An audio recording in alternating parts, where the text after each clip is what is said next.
This segment has been sponsored by Pro Bikes Caribe. Pro Bikes Caribe, get yours today. Before we get into today's interview, hear a little bit about the book from the author themselves. Hi, my name is Tianna Antoine, and I'm a Barbadian children's book author. My book, Childhood Broughtupsy, is designed for children ages 6 to 12 and seeks to highlight the dynamics of language and social upbringing. The book is available on Amazon Kindle and paperback. Greetings, listenership. Welcome to TLC, Tropical Literature Creatives, the podcast where we interview authors of Caribbean heritage about themselves and about their literary works. Today we have with us freelancer, sales associate, and first-time author of Childhood Broughtupsy, the first in the Marble and Jam series of books, Ms. Tianna Antoine. Tianna, welcome to Tropical Literature Creatives. Thank you for having me. Oh, thank you very much for agreeing to be interviewed. Miss Antoine, let me call you Tianna. Sorry, just out of habit, I think. Yeah, so Tianna, for persons who are tuning into the podcast who know nothing about the book, can you just give us a little details as to what's it about in your own words? Sure, most definitely. Childhood Broughtupsy, as you've really said, it is a book under the series Marble and Jam. A little backstory about myself. I always thought myself as being a writer. English language being one of my favorite subjects in school. When I'm writing, I always love to share experiences, share content that is engaging.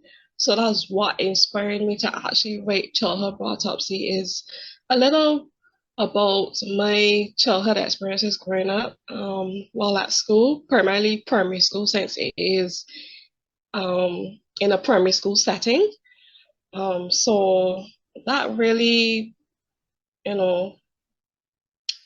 brings the creativity from that standpoint, having to share my experiences on the playground, share my culture, share my language, share Barbadian food and what's not. So that's really what inspired me to write Childhood Broughtupsy. Okay, so it seems like although it's a book that is written for persons between the ages of 6 to 12, it seems that it came from a personal place for you. Correct, that's right.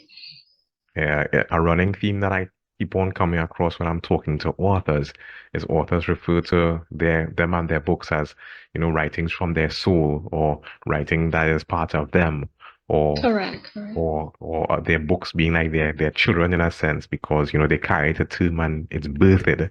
So yeah, it sounds like it's a very personal project for you. Most Um, definitely. in terms of your book, it explores themes and topics like bullying, like grief, and mental health for children. How do you approach these topics in a way that it was accessible and meaningful to your readers? Sure. I often say that laughter is the best medicine. Although, yes, I write things that are quote unquote serious or deep, being that is a children's, but I try to find ways of making it humorous for them as well as delivering a message. So I tend to do that in my writings. Then also I got feedback from my friends and colleagues and did like necessary research. Also, I'm a past sociology student at Barrios Community College. So I would have grasped a lot of elements from my studies while doing sociology and really understanding the youth and culture and society. And therefore, I would be able to write in a way that is understood to, the smallest of minds, nothing too, hard to understand, and also have that humorous effect upon delivering the message as well. I think it's interesting from what you just described. Well, first off, it just proves that your book isn't just something that was hastily put together. You speak about your background in sociology, etc., and how it is that this contributed to you putting, this book together that could be received in digestible chunks for the persons who are reading it. Because, like you said, you have the age group of persons in mind, so it's not nothing too complex, but at the same time, it is a topic that they can receive even at their tender ages. So that's the Right. first thing. In terms of the characters, one of them is 8-year-old Serena Woods, and she seems to be a vibrant character. Um, can you share a little bit about how you developed Serena and her friends, and what do you hope that the readers would take away from their adventures? Sure. As you mentioned earlier, this book is really, deep to me as a person. Serena, I would say, is a bit of my alter ego, the person that I wish I was while I was in primary school. Hmm. Growing up, I was always like reserved, sorry, and shy. And Serena is a bit of an outspoken person. Hmm. She stands for what she believes in and she speaks about them in a more like fun and respectful way. Nothing too like, at points in the story, she would be like, show her anger and what's not, but it wouldn't be nothing that is of a negative light, I would say. So is just the person, the young lady in primary school that I wish I was, sorry. Hmm. So that's what really inspired Serena.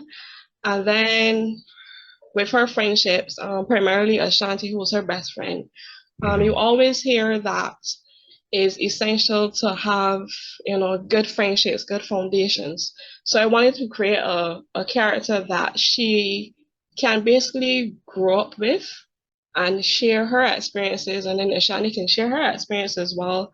I really find a friendship that's really uplifting and encouraging because when you look at, simply like being an adult, you always want that you have persons around you that are supportive and kind.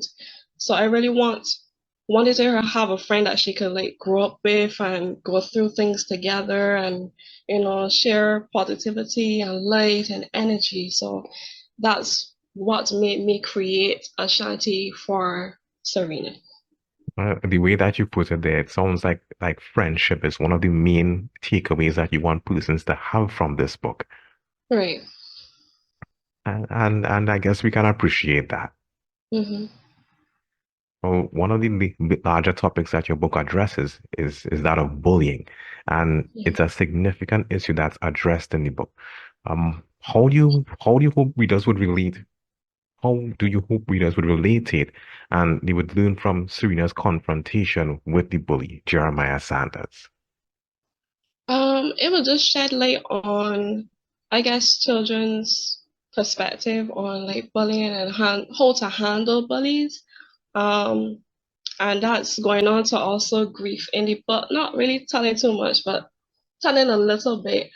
The grief aspect. The reason why he was bullying, sorry, is because he had lost a family member, and sometimes growing up, children don't be depending on their household, they don't know how to like really, handle grief or what's not. So the quickest thing to do is just to lash out at somebody, right? Hmm. So I hope that by persons reading that they will understand like there are ways in which you can approach grief. There's ways in which you could, refrain from bullying one another, and you could grow up in a society that is loving and nurturing, and you can always lean on each other and not, have this hatred come up, animosity to others. So it really teaches persons to be kind in difficult situations to avoid um, these things from happening, such as bullying and a lot of hatred stuff towards one another. Okay, fair enough, fair enough. You wouldn't believe I just remember the other item that that I forgot earlier. And it kinda falls in line with the title of the book. And what I mean by that is one of the ways in which you choose to convey the information is with humor. Right. And I remember reading somewhere once that, the truth does hurt, but laughter or Precipice, humor. yeah. It's the medicine that helps, the truth go down even makes the truth go down more easily. And Right. yes, and I really like your approach to it. And when I'm thinking marble and jam, I'm thinking jam is something sweet. something that might be unpleasant that to take in. Here it is that we have some jam to go with it. So that was just my thought Mhm. that that just came back to me at this point in time. But yeah. But Right. anyhow, we're continuing with the conversation. Yes, Uh, please. I'm just wondering where it is that you get time to, where it is you got time to write. I mean, as a sales associate and as a freelance, I imagine that you would have your work cut out for you. How do you balance your professional work with writing a children's book? Can you just give us, maybe a little bit of an example, insight as to maybe what your day is like or what your routine is like when it comes to writing? Mhm. Honestly, simply put, I am a like advocate for following my dreams, and I would, allow others to really follow their dreams. So that's really what gives me the push to keep on writing. Yes, my schedule is busy. Most days, yes, I'm tired and what's not, but having that dream in mind really pushes me to put in the extra work. So like, say I come home after a shift, I, just wait a couple of minutes, reflect and what's not, or on weekends when I have free time, I will write a little, put myself in, a good atmosphere. I'm one who is in tune with nature. I love the outdoors. So, just going outside and listening to the birds or watching the sky, and that helps to relax me when probably I'm more stressed, Mm-hmm. and I'm able to write better having that surrounding effect, right? So that's what I would say. um what helps me to find time or gives me inspiration is to know that at the end of the day I have a message to put out there. I have a purpose, and therefore I am not going to stop until that purpose is fulfilled. Like you sound like a very driven individual. Yes. Yes, I am. Yeah, I guess that tenacity helps with putting your literature together. Right. Your book, is it self-published or did you go through a traditional publisher to do so? Um, a bit of both. I got help with publishing. And then, with the upload and everything, that was self-published. Um, Finding a publisher was honestly difficult because I find that primarily we're in Barbados, like you will have persons who more cater to like self-help books and cooking books. Yeah. It was hard for me to find a person who was willing to help with a children's book. And then obviously with the children's book now is that I have to find an illustrator. So that was like even more work for me to find a Wow. publisher and an illustrator. But Hmm. yeah, I mean, but it was a lot. did you sit down and wonder, I mean, what did I get myself into? Why am I giving Yes, myself? I did. I did. I honestly like underestimated this whole thing because I didn't know like what to expect. And honestly, at times I was getting discouraged because I wasn't finding anyone. Um, so it was an overwhelming experience, but I would say having a book published, patience is key Hmm. because Hmm. had I not had patience, I wouldn't have had a publisher who was able to, give me, all I want, be a publisher, and then also find the illustrator for me. I had it done under one setting, which was good for me. Hmm. So, Hmm. although yes, it was overwhelming, I am thankful that I was able to find someone and everything came together seamlessly. Okay. And we're glad as well because of that, you have the finished product in front of us. Right, right. I can't help but be impressed about, your background in terms of how it is that you applied your studies and also the humor that you would have incorporated into the book to get the messages across to the children. Have you gotten any feedback from persons who would have read the book? Yes, for sure. Well, mainly like my close, like for example, I pay tribute to my primary school teacher as well, my English teacher. She really pushed me to really write as well as I do. She wasn't one to, shy away my readings, although like they were quite long. She would always take the time to read and reflect, and her feedback was really good. And then also when I did the Nation News interview with the youth column, Mm-hmm. um, the feedback was really good as well. They really highlighted the same humorous effect, right? And it gave them a bit of like nostalgia, like growing up. They like saw like certain elements of how they would have grown up, and then I always push dialect, especially me being a linguist student as well. I Mm-hmm. always stay true to roots, and I always pride myself of like having a belonging in society. So using our own dialect here in Barbados, that's true to us. So I don't shy away from it in writing. I always push it in a positive light because that's who we are, and I don't want it to like you just lay on the wayside.